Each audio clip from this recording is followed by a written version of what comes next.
నమస్తే, మా క్వాల్ స్టోర్ ఛానల్కి స్వాగతం. ఈరోజు మనం సౌగంధిక పుష్పం గురించి తెలుసుకుందాము. అర్జునుడు అస్త్ర సంపాదనకై వెళ్లి 5 ఏళ్లయింది. పాండవులు అతని రాకకై నిరంతరం నిరీక్షిస్తూ గంధమాదన పర్వతంలో ఉంటూ నారాయణ ఆశ్రమాన్ని దర్శించారు. ఒకనాడు భీముడు ద్రౌపదితో కలిసి గంధమాదన పర్వతం సమీపంలో సంచరిస్తూ ఉండగా పుష్ప పరిమళ భరితము మనోహరము అయిన చల్లని గాలి వీచింది. ఆ గాలికి ఒక ఎర్ర కలువ పువ్వు ఎగిరి వచ్చి వారి మధ్య పడింది. ఆ పువ్వు చాలా రమణీయమైనది. దానికి 1000 రేకులు ఉన్నాయి. అద్భుతమైన పరిమళం. ఆ పువ్వుని తీసుకుని ద్రౌపది వాసన చూచింది. ఆ పరిమళానికి ఆమె హృదయం ఉల్లాసభరితమైంది. దేహం పులకించింది. భీమసేన, ఈ పువ్వు ధర్మరాజుల వారికి ఇస్తాను. ఇలాంటి పూలు నాకు కొన్ని తెచ్చి ఇవ్వాలి. మన ఆశ్రమానికి తీసుకుపోదాం. నా కోరిక తీరుస్తారు కదూ అని ప్రీతితో అడిగింది. ఆ పువ్వు పేరు సౌగంధిక.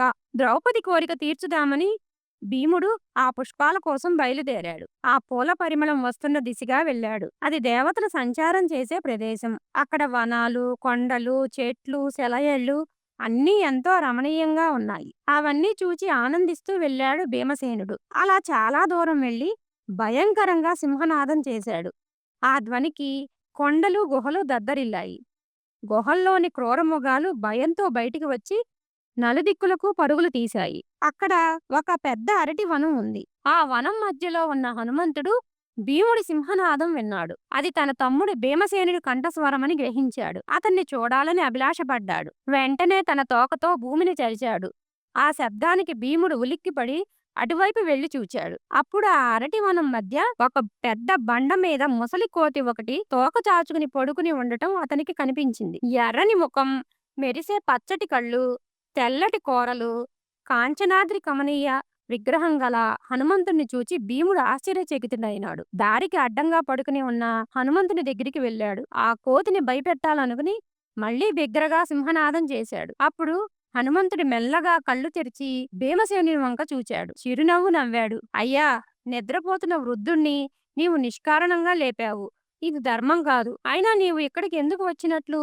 ఇది మానవులు ప్రవేశించకూడని దేవమార్గం, దుర్గమం. వెళ్ళిపో అని పలికాడు. అందుకు భీముడు, అయ్యా, క్షత్రియుణ్ణి, కుంతికి వాయుదేవుని వల్ల జన్మించిన వాణ్ణి. నా పేరు భీముడు. మరి నీవెవరు? చూడపోతే గొప్పవాడిలా ఉన్నావు. ఈ ముసలి కోతి రూపం నీకు ఎందుకు వచ్చింది? దారి తప్పుకో.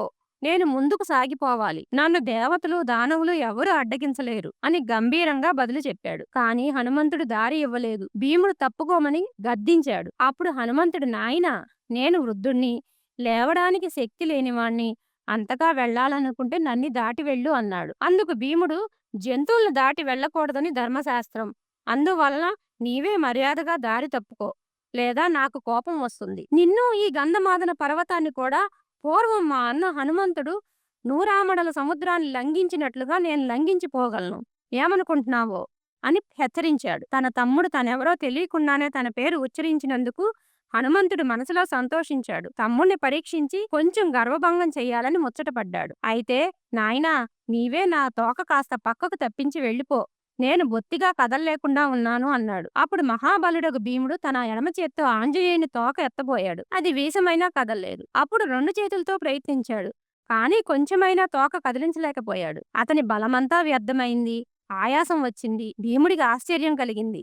వెంటనే భక్తితో చేతులు జోడించి నమస్కరించాడు. మహాత్మా, మీరు సామాన్యులు కారు. ఈ కోతి రూపంలో ఉన్న మీరు గంధర్వులా, దేవతలా, యక్షులా, ఎవరో చెప్పండి. మీ దగ్గర నే బేరాలు పలికాను. నన్ను మన్నించండి. మీ శిష్యుని అనుగ్రహించండి అని ప్రార్థించాడు. అప్పుడు హనుమంతుడు, నాయనా భీమసేన, నేనే హనుమంతుణ్ణి, మీ అన్నను. ఈ గంధమాదన పర్వతంపై తపస్సు చేసుకుంటూ నీ కంఠం విని నిన్ను చూడాలని ముచ్చటపడ్డాను. నిన్ను ఇలా పరీక్షించాను అని చెప్పాడు. భీముడు ఆనందంతో పొంగిపోయాడు. హనుమంతుడికి సాష్టాంగ నమస్కారం చేశాడు. మహాత్మా, నీ దర్శన భాగ్యం వల్ల ఈ జన్మ తరించింది అన్నాడు ఆనందాశ్రువులు రాలుస్తూ. హనుమంతుడు భీముణ్ణి గాఢంగా కౌగిలించుకున్నాడు. వాయుపుత్రులిద్దరూ అలా ఆలింగనం చేసుకున్నప్పుడు 2 పర్వతాలు పెనవేసుకున్నట్లు కనిపించాయి. మహాత్ములైన ఆ ఇరువురి ఆత్మలు ఏకమైనట్లు అనిపించింది. అప్పుడు భీముడు, మహావీర, మిమ్మల్ని గురించి, మీ మహిమల్ని గురించి చాలా చాలా విన్నాను. కాని ఇప్పుడు కళ్ళారా చూడగలుగుతున్నాను. ఆనాడు మీరు సముద్రం లంఘించేటప్పుడు ధరించిన విశ్వరూపం ఒక్కసారి చూడాలని ఉంది అన్నాడు. హనుమంతుడు నవ్వి తన దేహాన్ని పెంచాడు. అప్పుడు అతను ఆ గంధమాదన పర్వతం అంతా ఆక్రమించినట్లు కనిపించాడు. ఆ రూపం ఆకాశం అంటినంత ఎత్తు పెరిగింది. హనుమంతుడి విశ్వరూపం కోటి సూర్యులతో సమానమైన తేజస్సుతో వెలిగిపోతుంది. ఆ ఘోరమైన ఆకారం, ఆ తేజస్సు చూడగానే భీముడికి కళ్ళు చెదిరాయి. దృష్టి నిలవలేక కళ్ళు మూసుకున్నాడు. భీమసేన, శత్రువులు కంటపడినప్పుడు, నేను యుద్ధం చేయాలనుకున్నప్పుడు నా రూపం ఇంతకన్నా రెట్టింపు పెరిగిపోతుంది నాయనా. నా ఒళ్ళు నాకే తెలియదు అని చెప్పాడు. ఏం కావాలో కోరుకో, వరాలు ఇస్తాను అన్నాడు. అప్పుడు భీముడు కౌరవులు తమకు చేసిన అన్యాయాన్ని గురించి, తాము వనాల్లో కష్టాలు అనుభవిస్తున్న సంగతి వివరంగా తెలియజేశాడు. మహాత్మా, మీ దర్శనం అయ్యింది. మాకు అదే విజయ సూచకం. మీ అనుగ్రహం వల్ల యుద్ధంలో కౌరవుల్ని జయిస్తాము అన్నాడు. హనుమంతుడు సంతోషించి, నాయనా, నీవు కోరకపోయినా వరం ఇస్తున్నాను. నీవు నా సోదరుడివి, సంభాషణ వలన మిత్రుడివి కూడా అయినావు. నీకు కౌరవులకు యుద్ధం జరిగి తీరుతుంది. నీవు రణభూమిలో నిలిచి ఎప్పుడు సింహగర్జన చేస్తావో అప్పుడు నీ కంఠస్వరంతో నా కంఠస్వరం కలిసి శత్రువుల గుండెలను తల్లడిల్ల చేస్తుంది. నేను మీ తమ్ముడు అర్జునుని రథధ్వజంపై ఉంటాను. మీ బలాన్ని వృద్ధి పొందిస్తాను. మీకు జయం జరిగేలా చేస్తాను అని వరం ఇచ్చాడు. తరువాత సౌగంధిక పుష్పాలు ఉన్న చోటు చెప్పి అదృశ్యుడైనాడు. ఇలా అనుకోకుండా రామభక్తుడైన హనుమంతుడి దర్శనం లభించినందుకు, వరాలు అనుగ్రహించినందుకు భీముడు ఎంతో సంతోషించాడు. హనుమంతుడు చెప్పిన దారినే వెళ్లి సౌగంధిక వనం చేరుకున్నాడు. అది ఒక పెద్ద కొలను. దాని చుట్టూ భయంకరాకారులైన పురుషులు ఆయుధాలు ధరించి కాపలా కాస్తున్నారు. వారు భీముణ్ణి అడ్డగించగా భీముడు వారందరితో యుద్ధం చేసి వెళ్ళగొట్టాడు. అప్పుడు యక్షులు వెళ్లి తమ ప్రభువైన ధనధనుడితో జరిగిన సంగతంతా విన్నవించారు. అప్పుడు ఆ ప్రభువైన ధనధుడు ఆ వచ్చిన వాడు భీముడని తెలుసుకుని సౌగంధిక పుష్పాలు కోసుకోవడానికి అనుమతి ఇచ్చాడు. భీముడు కావలసినన్ని పూలు కోసుకుని తిరిగి వచ్చి పాంచాలికి ఇచ్చాడు. ద్రౌపది చాలా సంతోషించింది. ఇలా భీమసేనుడు ఎవరికీ సాధ్యం కాని పని చేయడమే కాక కిమ్మీరుడు, జటాసురుడు అనే రాక్షసులను చంపాడు. మణిమంతుడనే యక్షనాయకుణ్ణి కూడా వధించాడు. తర్వాత అర్జునుడు ఇంద్రలోకంలో ఇంద్రుడి వలన ఘనమైన సన్మానాలు పొంది తిరిగి అడవుల్లో ఉన్న ధర్మరాజు దగ్గరికి వచ్చాడు.